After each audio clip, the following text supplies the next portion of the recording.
99% of people make these 3 mistakes when they start bidding, and then they fail and quit. I don't want that to happen to you. So let's go over the 3 bidding mistakes that steal your profits, steal your time, and cause bids to fail, and instead how to bid like a pro. And at the end, I'll share with you something beginners think they need to spend money on, but they really don't. The first big mistake will chew up your profit and may cause you to lose money on a job. Beginners lose money because they bid on jobs without really knowing how much it costs to do the job, and they don't know the overhead costs of running their business, so they don't charge enough money. If you're new to contracting, chances are you're underestimating the time required to do a job. Let's say our contractor friend John wins a bid to do repairs at a government site.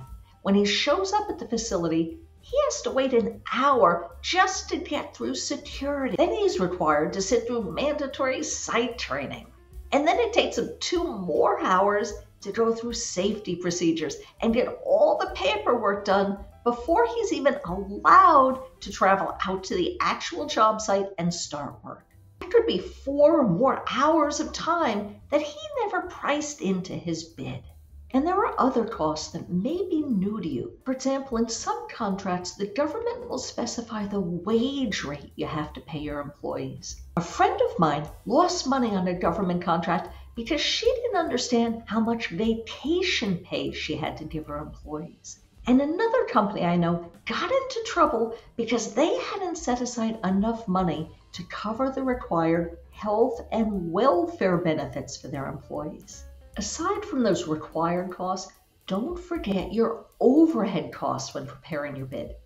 These are things like office rent, your computer, utilities like your internet connection, your business insurance and licenses, but also the costs of submitting invoices and running payroll and paying your accountant to do your taxes. A lot of times, beginners don't take the time to estimate their overhead cost, and instead, they use something called a markup. They take the direct cost of a job, which they often underestimate anyway, and then they mark it up by X to get their bid. The problem with this approach is that when they finish the job and the revenue comes into their bank account and their costs come out of the account, they find that even though they won the job, they lost money. There are even more costs you need to know about, so to learn all about how to price the job correctly, check out the link to my video in the notes below. The second mistake leads companies to waste lots of time because they're submitting unsuccessful bids. I've definitely made this mistake lots of times. What beginners do when they're pricing a bid, they create a story in their head about what the customer wants, and usually they're wrong. I've wasted lots of time writing brilliant proposals where I thought the customer wanted a Cadillac, but in reality, he wanted a Chevy. I lost because my bid was too high because I was pricing things the customer didn't want. What the pros do differently is they talk to the customer before they submit a bid. They ask questions rather than make assumptions. You can become a pro yourself by getting to know your customers. I know that's not as easy as it sounds, and that's why I put together a comprehensive tutorial that explains in detail the key players to know, how to meet them, and what to say to them. You'll find a link to that video in the notes below. Remember, most bids are decided based on price, so check your assumptions with the customer so you can price your bid correctly. The third thing that kills proposals for government contracts is not following the instructions in the solicitation for the contract. Every aspect of working with the government, from bidding on a contract to performing the work to getting paid, requires filling out paperwork and following the government's instructions. So think of the bid as their way of testing you to see if you're ready to be a government contractor. Look at it from the government's perspective.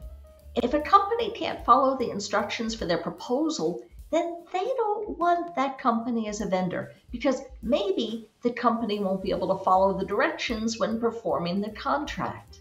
The solicitation for the contract will tell you what they want you to include in your bid.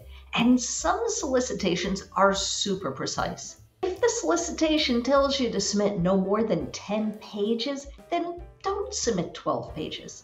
If it says to use an 11-point font with 1-inch margins, don't use a 9-point font and a 1/2-inch margin. Most beginners learn this lesson the hard way. They spend enormous time preparing a proposal only to have it thrown out because of a minor technicality. Just remember, every time you follow the instructions, you're passing their test and proving to them that you can be trusted. And I promised I'd share with you something that beginners spend money on that they don't need to. You don't need to be running out to hire a proposal writer. That proposal writer who's advertising on Fiverr doesn't have a relationship with your customer. They have no special insights into the particular job you're bidding on. And they sure don't know your costs of doing the job. Instead, if you're looking for a proposal template or you want help preparing that first draft of your proposal, why not try ChatGPT? I tried using ChatGPT to write a proposal and I was amazed at how well it did. You'll see the prompt I used and the proposal ChatGPT wrote in this video. So check it out, and I'll see you in the next video.